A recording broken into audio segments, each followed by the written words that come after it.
Another great tool that I discovered at a Community Commons Collective workshop is the Hemingway App Editor. This is a free editor online that will help you keep your English in check. Here is the bio used for the presentation of this workshop. You can see that we have one adverb, which is potentially unneeded, one word that has a simpler phrase alternative, and a couple of hard sentences. With a couple of really easy changes, we've now reduced the reading age to a grade 7.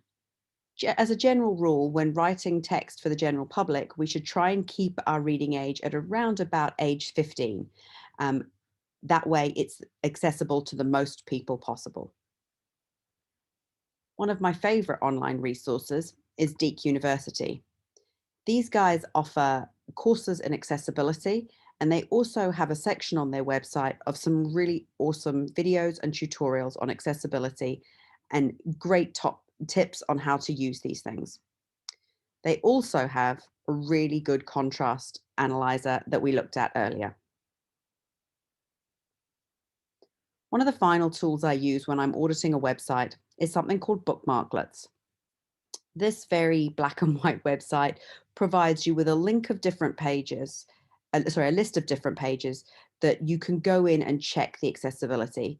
These are probably require a little bit more technical knowledge, but some of them are really easy to understand when you know what you're looking for.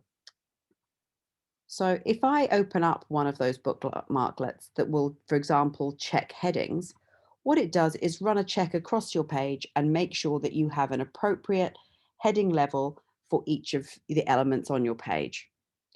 Ideally, your headings should be in numerical order and should go up in number the smaller the heading gets. So there should only ever be one H1 on a page.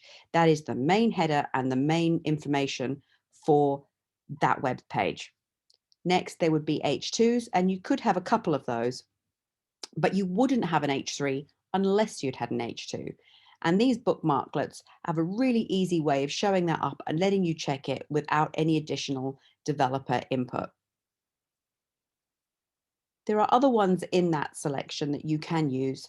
They're a little bit more complicated, but if you want to dig in further to the accessibility requirements of your site, I would highly recommend having a play.